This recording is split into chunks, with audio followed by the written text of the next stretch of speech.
नमन करता हूं और सबसे पहले तो मैं आप सबकी उपस्थिति को नमन करता हूं, क्योंकि आप जो लोग यहां इकट्ठा हुए हैं, मैं जानता हूं सबके पास मोबाइल भी है, टेलीविजन भी घर में है।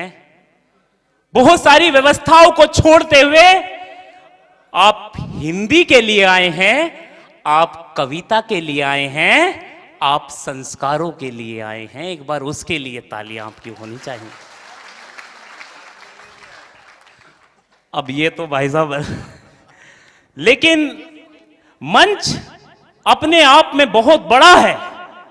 मैं मंच का परिचय कराने से पहले ये बात बताता हूं, जो व्यक्ति बहुत सामान्य तरीके से आपके बीच से निकल के आए और वहां जाकर के विराजमान हो गए, एक चेहरा तो उनके साथ ऐसा बैठा है जिस चेहरे को शायद आप ऐसे कोई लोग होगा जो नहीं जानता होगा, जिसने राजनीति में एक ऐसा शिखर स्तंभ किया और चुनाव लड़के दिखाया कि चुनाव ऐसे भी लड़ा जा सकता है। मेरा भाई देवव्रत त्यागी हमारे बीच उपस्थित हो गए हैं, आपकी तालियां उनके लिए भी होनी चाहिए। दूसरा, एक ऐसा प्रतिष्ठित नाम, जब मैं दिल्ली के तरफ गया तो एक बहुत बड़ा प्रोग्राम हो रहा था, तो उसके बाद मैंने उसकी खबर अखबारों में पढ़ी तो कहा गया ग्लास मैन ऑफ इंडिया, यह खिताब जिस प्रतिष्ठित व्यापारी को दिया गया, उद्योगपति को दिया गया, उस उद्योग को संभालने वाले श्रीमान सुरेश त्यागी जी और उनके बड़े भाई सुभाष त्यागी जी। लेकिन उनकी उपस्थिति उस गोल्ड प्लस से हमारे इस समाज का एक बड़ा व्यापारी, एक बड़ा उद्योगपति कितनी सहजता से हमारे बीच उपस्थित हो गया और अपने अतिथि का ये क्षेत्र कैसे सम्मान करता है, ये बताने की आवश्यकता नहीं है। एक बार तालियों से उनको पुनः जो है, ये आए हुए अतिथि हैं। मैं कवियों का परिचय करा देता हूं। इस कवि सम्मेलन की जो अध्यक्षता करेंगे, कवि सम्मेलन अध्यक्षता, जो एक कवि सम्मेलन अध्यक्षता होती है, एक सभा की अध्यक्षता होती है, लेकिन सभा की अध्यक्षता जो कर रहे हैं हमारे बीच, जो एक बहुत बड़ा विद्यालय चला रहे हैं और इस क्षेत्र में आप सबके बीच उनकी जो पहचान है, साधारण व्यक्तित्व के रूप में आदरणीय श्री रामकिशोर त्यागी जी इस सभा की अध्यक्षता कर रहे हैं। लेकिन जो कवि सम्मेलन की अध्यक्षता करेंगे, एक बड़े व्यक्तित्व के कवि, एक बड़े कवि जो संस्कृताचार्य हैं, आदरणीय श्री वागीश दिनकर जी हमारे कवि सम्मेलन की अध्यक्षता कर रहे हैं।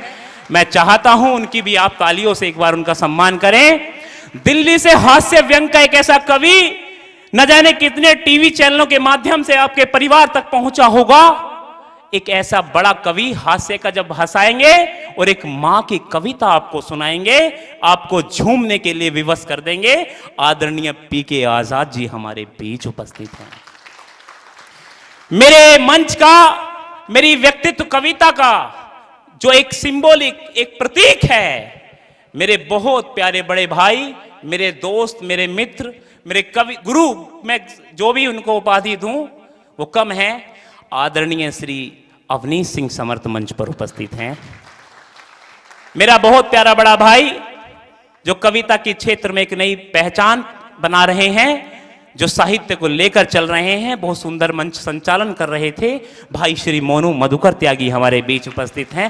ताली नहीं आ रही यार। अरे इतिहास उठाकर देखो तो उसमें कई व्यथाएं हैं, भारत भू को गर्वित करती उसमें कई कथाएं हैं। अरे आने वाली पीढ़ी देखे, दर्पण बहुत जरूरी है, हम जिनके वंशज हैं उनका तर्पण बहुत जरूरी है। इसीलिए इतिहास उठाकर पृष्ठ खोलता रहता हूं, परशुराम के फरसे का मैं वजन तोलता रहता हूं। अभी ये वाला मोहल्ला शांत है इधर वाला, लेकिन आप भी आएंगे। मेरा बहुत प्यारा, इस मंच की हमेशा से मैंने एक मर्यादा रखी है गुरुदेव, जब भी इस मंच को खड़ा किया, जो नए लिखने वाले हैं, मैं कविता की दुनिया में गया, बहुत मंच तलाश किए सुरेश भैया, मैंने भी बहुत सारे मिले, लेकिन जब मंच बनाया तो मैंने हमेशा सोचा एक ऐसे कवि को रखूंगा जो नवोदित होगा, नया लिखने वाला होगा, एक ऐसा प्यारा बच्चा जिसका स्वर आपने सुना, दीपक दीप हमारे बीच उपस्थित है। आपको उसकी तालियों से उसका हौसला, उसकी तालियों की कविता के लिए भी बजना चाहिए। अब मैं यहां से घूम के आपकी तरफ जाता हूं। परिचय की श्रृंखला में एक बड़ा परिचय करने का जो सबसे बड़ा जुनून है, बहुत सारी बात इस मंच पर करी जा सकती हैं, लेकिन मैं आपकी उपस्थिति को नमन इसलिए करता हूं। एक सामान्य से परिवार से आने वाला एक साधारण सा मैं बच्चा, जिसने शायद बोलना भी सही से नहीं सीखा, लेकिन पिता ने अच्छी तालीम मुझे दी, अच्छे संस्कार मुझे दिए, बोलने की शायद कला मुझे दी, तो आप सब लोग इकट्ठा हो गए। मैं तो आपका नाम भी लूं तो शायद कम होगा। मैं पुनः आपको झुककर प्रणाम करता हूं, क्योंकि ये एक ऐसा अद्भुत मंच है गुरुदेव, मैं क्या बताऊं। जब मैं दिल्ली पहुंचता हूं तो दिल्ली त्यागी समाज यहां आ जाता है। मैं गुरुदेव गाजियाबाद पहुंचा तो त्यागी जागृति मंच यहां आ गया, उसके सब लोग इकट्ठे होकर यहां आ गए। अखिल त्यागी ब्राह्मण सभा यहां आ गई। मैं जब मेरठ गया तो त्यागी समाज मेरठ भाई साहब सबसे पहले यहां उपस्थित हो गए। इतने सारे लोग जिन्होंने मोहब्बत दी, गांव में सुनानी कविता प्रारंभ की, हाईवे। मैं इस कार्यक्रम की प्रस्तावना के साथ थोड़ा सा जोड़ना चाहता हूं, कार्यक्रम की शुरुआत कहां से हुई। इस कार्यक्रम की आदरणीय सुरेश जी 10 बैठक मैंने की, इससे पहले 3 प्रेस वार्ता भी हुई। मुझसे सबसे ज्यादा यह सवाल पूछे जाने लगा कि इस कार्यक्रम को कर क्यों रहे हो, आपका उद्देश्य क्या है। आप सब जानते हैं जितनी भी बैठकें हुई, जहां भी बैठकें हुई, मैंने वहां एक बात सबसे खुले दिल से कही थी। मैं आपसे फिर कहता हूं कि ये मंच हमेशा जोड़े जाते हैं, या तो राजनीतिक उद्देश्य होता है या मंच माइक और माला के लिए होते हैं। लेकिन मैं आज आपसे हाथ जोड़कर कहता हूं कि शायद मैं आपके गलों में माला नहीं डाल सकता, लेकिन हो सकता है कि मैं आपके सम्मान में कोई चूक कर दूं। लेकिन हाथ जोड़कर एक बात कहता हूं, यह मंच की शुरुआत मैंने इसलिए की ताकि संस्कार मैं आपके घर तक भेजने में कामयाब रहूं। क्योंकि बहुत सारे लोगों ने व्यक्तिगत मिलकर के इस कार्यक्रम की शुरुआत कराई। हाईवे पे कविता पढ़ रहा था, एक बार पहुंचा, 12वीं के पेपर दे रहा था, हाईवे पर रास्ते के लिए एक धरना दिया था, बहुत सारे लोग उससे परिचित हैं। वहां कविता पहली बार पढ़ी, कुछ लोग खड़े हुए, कुछ ने मोहब्बत दी। शायद मैं नाम लूंगा, हो सकती है किसी को व्यक्तिगत कुछ बात लग जाए, लेकिन उस कार्यक्रम की प्रस्तावना पर बात करना आवश्यक है। वहां से एक कविता का लय, शब्द और ताल जोड़ने प्रारंभ किए, तो उस कविता का इतना बड़ा उद्देश्य हो गया कि आप लोग सब यहां उपस्थित हो गए। मैं बहुत सारे लोग हैं, मैं नाम भी नहीं ले पाऊंगा, अगर नाम लूंगा तो आदरणीय की उपस्थिति होगी। मैं चाहता हूं आप भी अपना स्थान ले लें। बड़ा लंबे समय तक आपने इस कार्यक्रम में सहयोग दिया, बल दिया, मैं पुनः आपको प्रणाम करता हूं।